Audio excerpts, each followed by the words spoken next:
Bharatiya Janata party के प्रत्याशियों से समर्थन मांगने के लिए आया हूं। भाइयों बहनों, आपने 5 साल तक भारतीय जनता पार्टी की प्रदेश की सरकार की कार्यप्रणाली को देखा है और भाइयों बहनों, इन 5 वर्षों में भारतीय जनता पार्टी सरकार की जो कार्य पद्धति थी वो आपके सामने, देश के सामने और दुनिया के सामने है। बिना रुके, बिना डिगे, बिना थके और बिना झुके प्रदेश के गांव, गरीब, किसान, नौजवान, महिलाएं, इन सभी के हितों को ध्यान में रख करके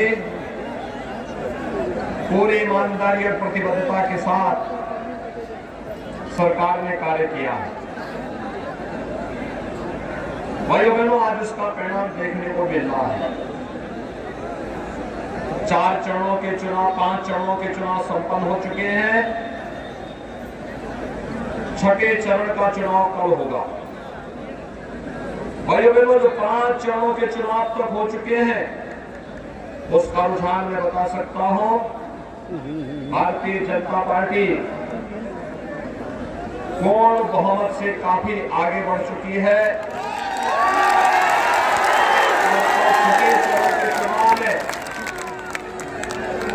6ठे चरण के कल के चुनाव में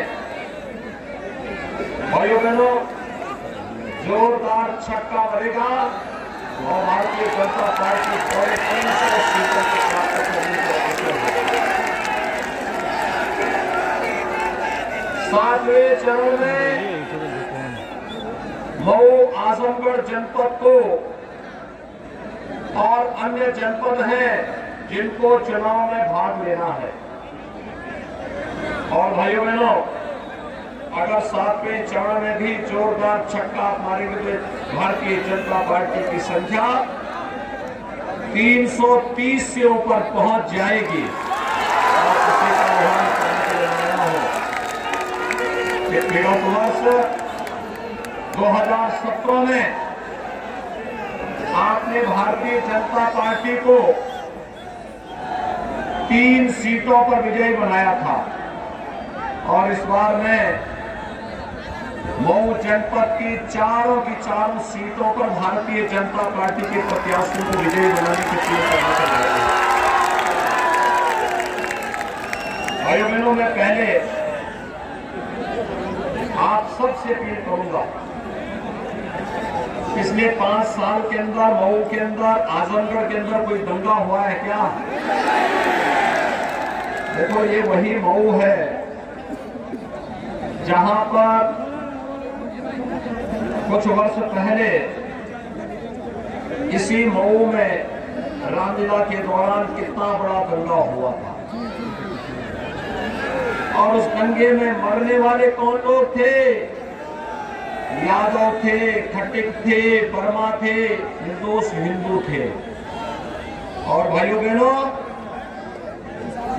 एक माफिया कैसे खुली जीप के ऊपर असला लहराते हुए कैसे पूरे शहर के अंदर जाकर के भय और दहशत का माहौल पैदा कर रहा था। समाजवादी पार्टी की सरकार थी। समाजवादी पार्टी की सरकार कीड़े की तरह रेंगती हुई मौन थी इस माफिया के सामने। और उस समय भी मैंने विरोध के लिए गोरखपुर से प्रस्थान किया था। मैंने अकेले विरोध किया था। तब भी मैंने कहा था कि सपा की सरकार माफियाओं के सामने, गुंडों के सामने घुटना टेक चुकी है। भाइयों बहनों, आज समाजवादी पार्टी को हमारी सरकार के गुंडों से परेशानी है और मैं धन्यवाद दूंगा आपको कि मेरे आने के पहले आपने यहां बुलडोजर खड़ी करके रखे हैं। देखो, हमारी सरकार का बुलडोजर बोलता नहीं है और बड़े बड़े माफियाओं की बोलती बंद करता है। और जो ये माफिया वर्षों पहले खुली जीप पर असला लहराते हुए, तमंचा लहराते हुए भय और दहशत का माहौल पैदा करते हुए व्यापारियों के प्रतिष्ठानों पर यहां के निर्दोष यादवों को, खटिकों को, अनुसूचित जाति के लोगों को, राजभरों को मार रहे थे, उनके घरों को जला रहे थे। आज आप उस माफिया को देखते होंगे कैसे वह कीड़े की तरह रेंगता हुआ।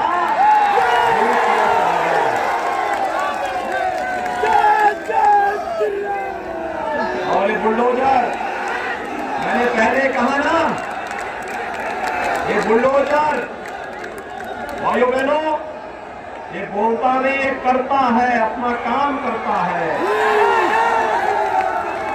उस माफिया की अवैध कमाई पर जब बुलडोजर चलता है तो पूरा मऊ देखता है। जब वह माफिया आपके मऊ को आगे डाला था, तब उस समय की समाजवादी पार्टी की सरकार मौन बनकर के तमाशा देख रही थी। और आज जब सरकार का बुलडोजर उस माफिया उसके गुर्गों पर चलता है तो मऊ तमाशा देख करके ताली पीटता है कि ये भी है, इसकी हेकड़ी ठीक है। और इसलिए भाइयों बहनों, आज मैं आपके पास आया हूं। ये सुरक्षा की गारंटी क्या मऊ के वासियों को नहीं मिलनी चाहिए थी? क्या मिलनी चाहिए ना? आप देख रहे होंगे श्रीमती मंजू सिंह, एक विधवा नारी यहां पर आपके सामने खड़ी है और हमें संकल्प लेना होगा आने वाले समय में किसी बहन को, किसी बेटी को इस प्रकार केवल किसी के सामने भीख न मांगना पड़े। ऐसे माफियाओं से पहले जमानत जब्त करने की आवश्यकता है। आप देखिए नहीं, इस सरकार का भय है कि आज ये माफिया चुनाव लड़ने की हिम्मत नहीं कर पा रहे हैं। बैकडोर से अपने परिवार की एंट्री करवा रहे हैं। लेकिन घबराइए मत, सरकार का बुलडोजर रुकने वाला नहीं है, थमने वाला नहीं है। कार्य प्रारंभ होने वाला है। जो लोग गलतफहमी के शिकार हैं, जो लोग इस गलतफहमी के शिकार हैं कि चुनाव यानी चुनाव के दौरान वे धमकी देकर के लोगों को धमकाएंगे, उनको वो तो धमकाने वाली बात बहुत पुरानी हो चुकी है। अब मऊ का कोई नागरिक धमकी के दबाव में नहीं आता है, बल्कि धमकी बाजों को सही सबक सिखाता है। और भाइयों बहनों, आज मैं इसीलिए आपके पास आया। मैं पूछना चाहता हूं, 5 साल में प्रदेश के अंदर कहीं दंगा देखा आपने? कहीं दंगा हुआ? हो भी नहीं सकता। समाजवादी पार्टी की सरकार में कितने दंगे हुए थे मालूम है? 700 दंगे हुए थे, 700 दंगे। हजारों लोग बेघर हुए थे, सैकड़ों लोगों की हत्याएं हुई थी। और बहुजन समाजवादी पार्टी की सरकार के समय 364 दंगे हुए थे। और भाइयों बहनों, उन 364 दंगों में भी दर्जनों लोग मारे गए थे। लेकिन भारतीय जनता पार्टी की सरकार के समय भाइयों बहनों, अब दंगा नहीं होता है, अब कर्फ्यू नहीं लगता है। अब भाइयों बहनों, कहीं बाजार में कोई बमबाजी भी नहीं कर सकता है। आज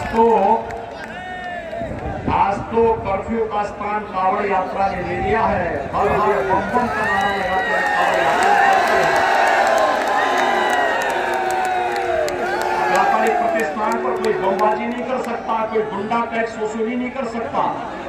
और नहीं तो मऊ से लेकर के वाराणसी तक ये पेशेवर माफिया और गुंडे, अगर कोई व्यक्ति जीवन भर कमा करके पैसा इकट्ठा करके कोई जमीन का टुकड़ा खरीदता था, ये गुंडे उसमें भी अपना गुंडा टैक्स मांगते थे। कोई व्यापारी और कोई संभ्रांत नागरिक कोई गाड़ी खरीदता था, ये माफिया उससे भी गुंडा टैक्स लेते थे। व्यापारियों को गुंडा टैक्स देना पड़ता था। आज मैं कह सकता हूं मेरे उत्तर प्रदेश में कोई भी व्यक्ति किसी माफिया को कोई गुंडा टैक्स नहीं देता है, और अगर कोई गुंडा और कोई माफिया गुंडा टैक्स मांगता है तो उसको गुंडा टैक्स तो नहीं, पुलिस की गोली जरूर मिल जाती है। ये फर्क है भाइयों बहनों, और ये इसलिए जिससे उत्तर प्रदेश हर बहन बेटी सुरक्षित हो सके, हर व्यापारी को सुरक्षा की गारंटी दी जा सके, जो भविष्य के लिए आगे कार्य कर सके। और इसीलिए 5 साल तक बिना रुके, बिना डिगे, बिना थके और बिना झुके सरकार ने कार्य किया है। आज उसका परिणाम आपके सामने है। भाइयों बहनों, मऊ का अपना इतिहास रहा है, और मऊ का जो अपना इतिहास है, उस इतिहास में यहाँ के महान स्वतंत्रता संग्राम सेनानियों का शौर्य और पराक्रम, और साथ ही साथ भाइयों बहनों, मऊ जनपद के अंदर विकास की प्रक्रिया को आगे बढ़ाने वाले स्वर्गीय कल्पनाथ राय और स्वर्गीय रामजी सिंह जी ने जो मेहनत की थी, जो परिश्रम की थी, मऊ को उन्होंने पहचान दिलाने का कार्य किया था। आज भाइयों बहनों, मैं आपके पास आया हूं आपसे कहने के लिए, मुझे एक बात बताइए, क्या 2017 के पहले आपको बिजली मिलती थी? यही फर्क है ना। और भाइयों बहनों, 2017 के पहले तो बिजली की भी जाति और मजहब हुआ करता था, मालूम है ना। ईद और मुहर्रम रहेगी तो बिजली आएगी, और होली और दीपावली को गायब हो जाएगी, यही होता था ना। आज तो सबको बिजली, पर्याप्त बिजली, ईद हो या मुहर्रम, होली हो या दीपावली, रक्षाबंधन हो या जन्माष्टमी या शिवरात्रि, और सबको बिजली, पर्याप्त बिजली और निर्बाध बिजली, 24 घंटे बिजली। मऊ में जितने मजरे थे, हर मजरों के अंदर मैं जानता था कि मऊ के अंदर पिछली बार जो विधायक चुना गया उसको जेल के बाहर नहीं निकलना है, और इसीलिए विकास की जिम्मेदारी मैंने अपने ऊपर ली थी, जिससे बाद में मैं आपसे कह सकूं कि विकास हमने कराया है, इसके बदले भारतीय जनता पार्टी के प्रत्याशियों को जिता करके।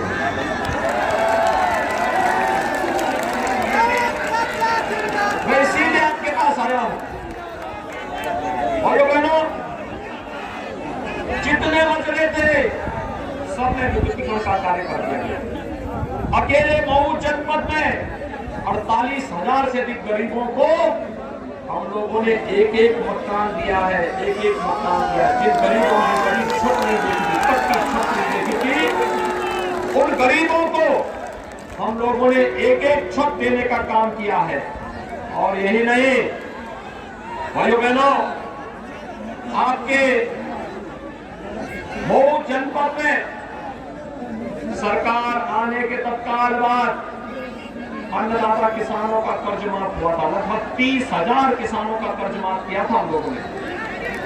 और यही नहीं, 4,26,700 से अधिक किसानों को प्रधानमंत्री किसान सम्मान निधि का लाभ भी यहां पर दिया जा रहा है। भाइयों बहनों, हम लोग वर्तमान में प्रदेश में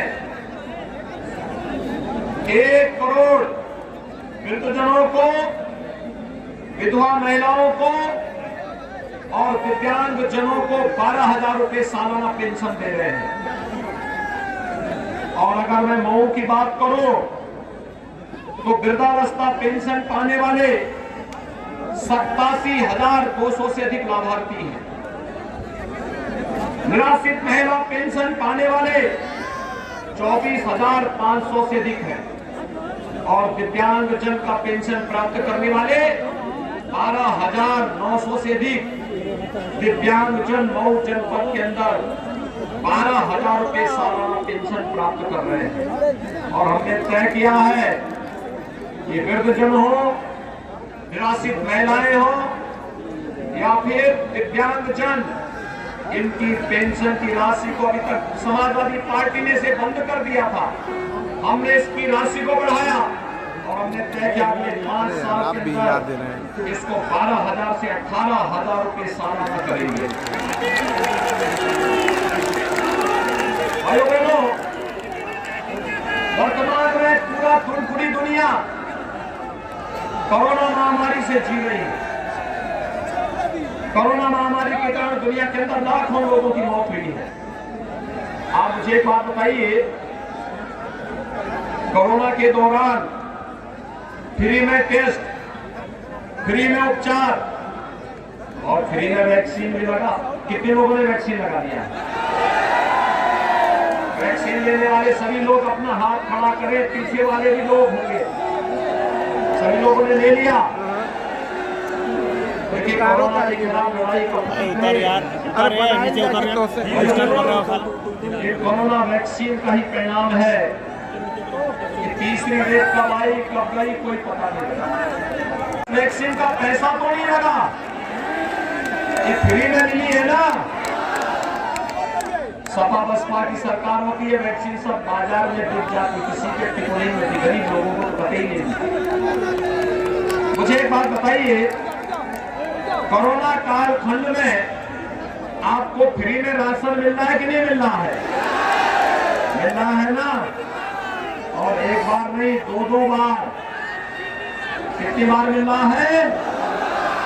और 2 बार के साथ साथ दाल, तेल और नमक भी मिल रहा होगा ना। क्या सपा बसपा की सरकार में नहीं मिलता था क्या? भाइयों बहनों, उनकी सरकार में राशन का पैसा, दवा का पूरा पैसा ये माफिया और ये गुंडे सब खा जाते थे, ये सब खा जाते थे। हमने वही माफिया और अपराधियों की संपत्ति को जब्त करके और प्रधानमंत्री मोदी जी के सहयोग से पूरे कोरोना कालखंड में हर गरीब तक राशन पहुंचाने का काम किया, हर गरीब तक। और भाइयों बहनों, अभी तो ये झलक है, अभी ये झलक है, अभी और सुनना चाहेंगे? अभी तो हमने तय किया है 10 मार्च के बाद जब सरकार बनेगी तो उज्ज्वला योजना के हर लाभार्थी को होली और दीपावली में फ्री में रसोई गैस का सिलेंडर भी उपलब्ध कराया। 60 साल से ऊपर की हर माता बहन को फ्री में परिवहन निगम की बस में यात्रा की सुविधा उपलब्ध करवाएंगे। अभी तक भाइयों बहनों, 2017 में जब मुझे मुख्यमंत्री बनाया और बेटी में भेद न हो, इसके लिए हमने प्रदेश में मुख्यमंत्री कन्या सुमंगला योजना चलाई थी। बेटी के जन्म लेने से लेकर के स्नातक तक की पढ़ाई के लिए, प्रोत्साहन के लिए 15,000 रुपए बेटी को हम लोग देते हैं। और मैंने तय किया है, हमारी पार्टी ने तय किया है कि भाइयों बहनों, 10 मार्च के बाद इस राशि को हम बढ़ा करके 15,000 से 25,000 करेंगे। देखो, गरीब कन्याओं की शादी के लिए पहले कोई व्यवस्था नहीं थी। आज हमारी सरकार, हमने तय किया, हमारी पार्टी ने तय किया है, 2017 में हमारी सरकार ने तय किया कि गरीब कन्याओं की शादी के लिए, बेटी के कन्यादान के लिए भी अनुदान मिलना चाहिए। और भाइयों बहनों, अनुदान देने के इस कार्यक्रम को ध्यान में रखते हुए आज हमारी सरकार ने पहले चरण में 35,000 रुपया तय किया था बाद में इस राशि को बढ़ाकर हमने 51,000 किया। अब हमने तय किया है बेटी की शादी के लिए अब अनुदान की राशि कन्यादान के लिए 1 लाख रुपया करेंगे।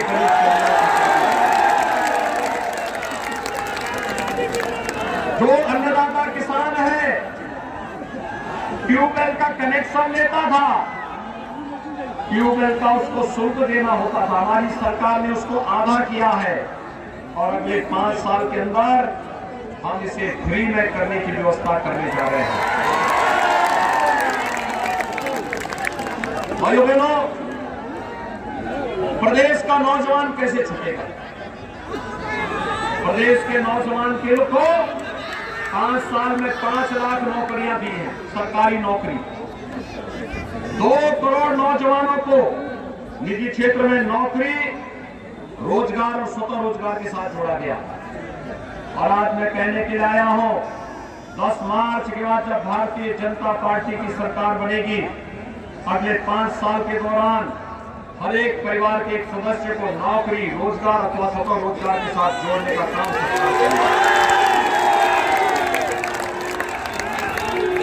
वर्तमान में 1 करोड़ नौजवानों को हम टैबलेट और स्मार्टफोन दे रहे हैं। इस समाजवादी पार्टी के लोगों ने कंप्लेंट की है, लेकिन भाइयों बहनों, समाजवादी पार्टी नहीं चाहती है कि युवाओं का कल्याण हो। लेकिन हमने तय किया है कि 10 भव्य स्मारक बनाने का काम भी भारतीय जनता पार्टी की डबल इंजन सरकार कर रही है।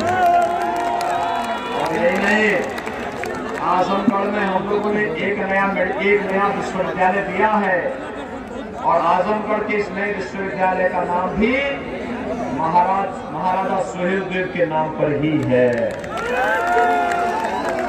भाइयों बहनों, मैं आज के इस अवसर पर आपका आह्वान करूंगा, जो सच्चा महाराज सुहेलदेव का अनुयायी होगा और गौरी और गजनवी के अनुयायियों के साथ कभी खड़ा नहीं हो सकता, कभी खड़ा नहीं हो सकता। और राष्ट्रवादी पार्टी के पक्ष में, राष्ट्र धर्म के साथ खड़ा होगा, राष्ट्रवाद के पक्ष में खड़ा होगा। इन माफियाओं के लिए नहीं, जो माफियाओं के सामने नाक रगड़ते हैं, उनके सामने कभी भी महाराज सुहेलदेव का अनुयायी नतमस्तक नहीं हो सकता है, क्योंकि महाराज सुहेलदेव की लड़ाई तो राष्ट्रवाद की लड़ाई थी, राष्ट्र धर्म की लड़ाई थी, देश धर्म की लड़ाई थी। और आज उसी राष्ट्र धर्म की रक्षा करने के लिए मैं आह्वान करूंगा आप सभी लोगों का, जो लोग महाराज सुहेलदेव के नाम का दुरुपयोग करके गुमराह करने का कार्य कर रहे हैं, उनसे पूछा जाना चाहिए कि जिन माफियाओं को टिकट दे रहे हो, जिन माफियाओं के सिर में ढोने का काम कर रहे हो और जिन माफियाओं के सहारे पर कार्य कर रहे हो, ये माफिया यहीं पर इन गरीब राजभरों की निर्मम हत्या करते थे, इनकी जमीनों पर कब्जा करते थे, इनको प्रताड़ित करते थे। और आज वही महाराज सुहेलदेव के नाम पर राजनीति करने वाले लोग महाराज सुहेलदेव के मिशन से भटक चुके हैं। वे लोग उन माफियाओं का समर्थन कर रहे हैं और इसीलिए मैं आपसे अपील करूंगा, महाराज सुहेलदेव का अनुयायी किसी माफिया और किसी अपराधी का कभी समर्थन नहीं कर सकता है और गौरी गजनवी के अनुयायियों का भी समर्थन कभी नहीं कर सकता है। और यही अपील करने के लिए आज मैं आपके पास आया हूं।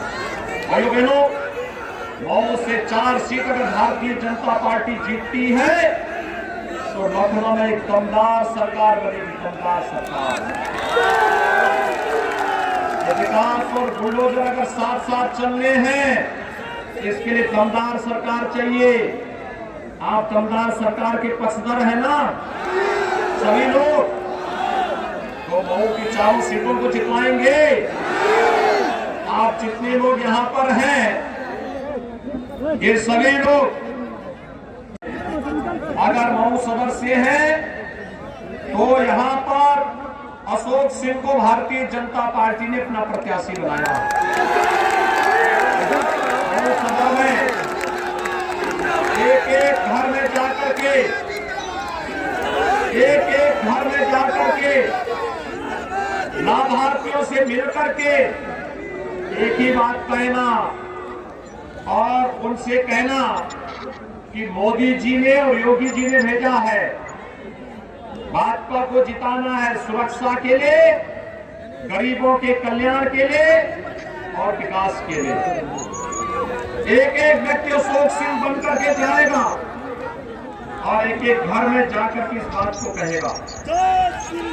अगर मोहम्मदाबाद कोहना से हैं तो श्रीमती पूनम सरोज के प्रतिनिधि के रूप में, मेरे प्रतिनिधि के रूप में, मोदी जी के प्रतिनिधि के रूप में घर घर जाकर के लोगों से अपील करनी है और कहना है कि भारतीय जनता पार्टी को सुरक्षा, सम्मान, गरीब कल्याण और विकास के लिए वोट देना है।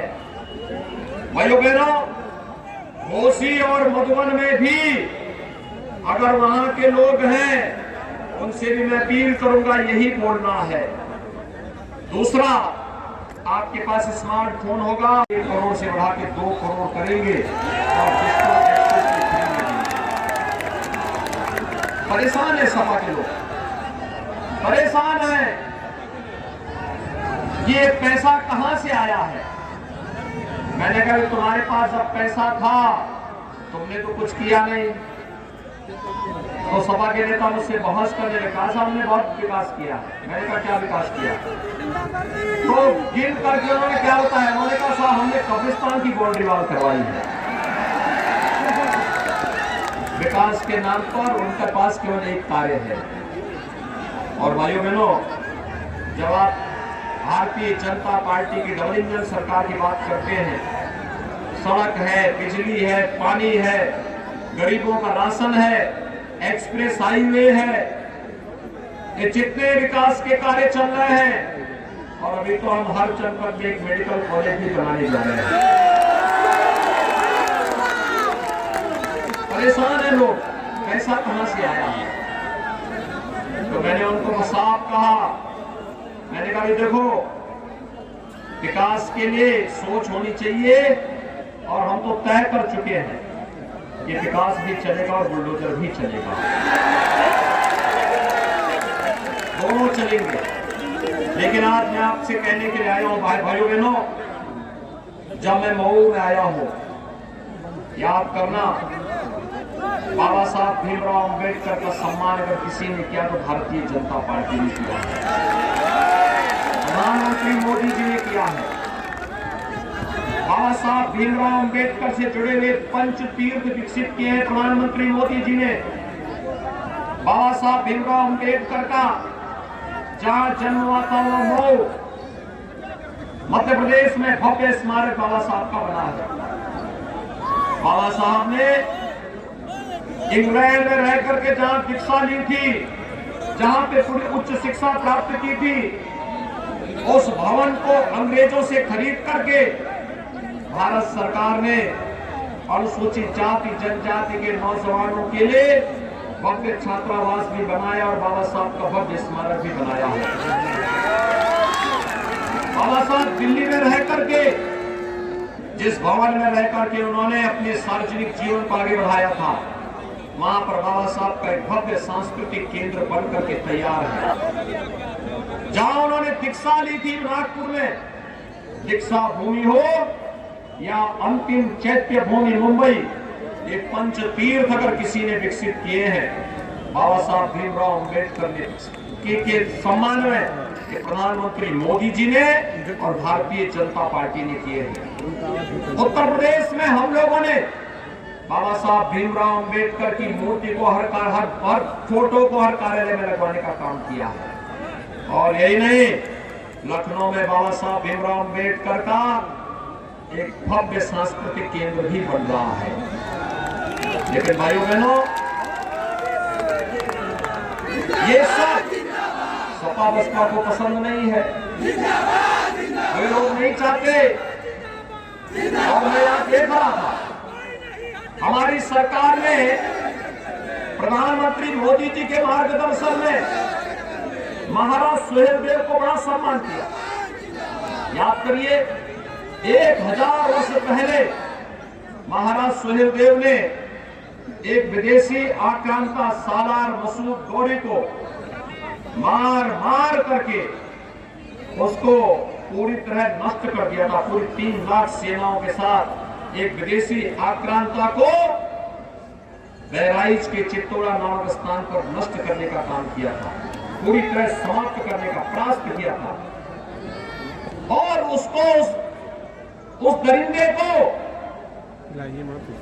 महाराज सुहेलदेव ने जिंदा जला दिया था।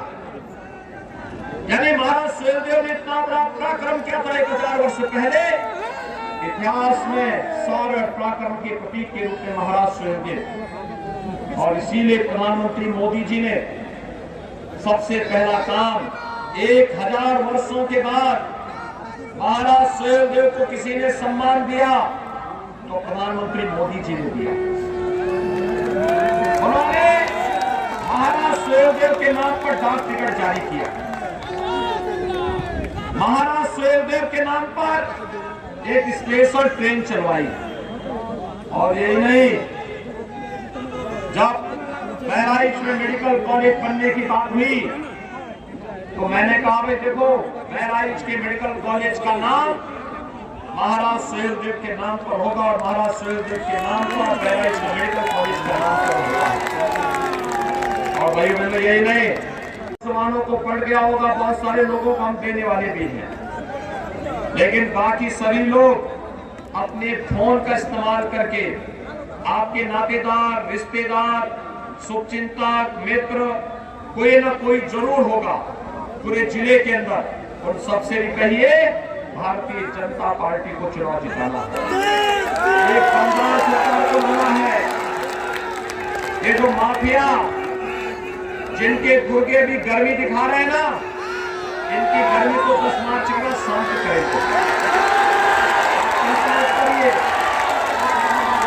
लेकिन मैं आपसे अपील करूंगा कि अभी से लग करके विकास और बुलडोजर एक साथ काम कर सके, इसके लिए दमदार सरकार चाहिए। और दमदार सरकार के लिए 4 सीटें भारतीय जनता पार्टी को चाहिए।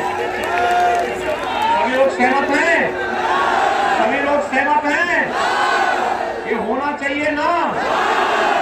लेकिन इसकी एक शर्त है, 7 मार्च को जब मतदान होगा, पहले मतदान फिर जलपान। पहले मतदान, पहले मतदान, पहले मतदान। सभी सहमत हैं? तो मेरे साथ हाथ उठा करके बोलेंगे, भारत माता की, भारत माता की, भारत माता की, जय श्री राम, जय श्री राम।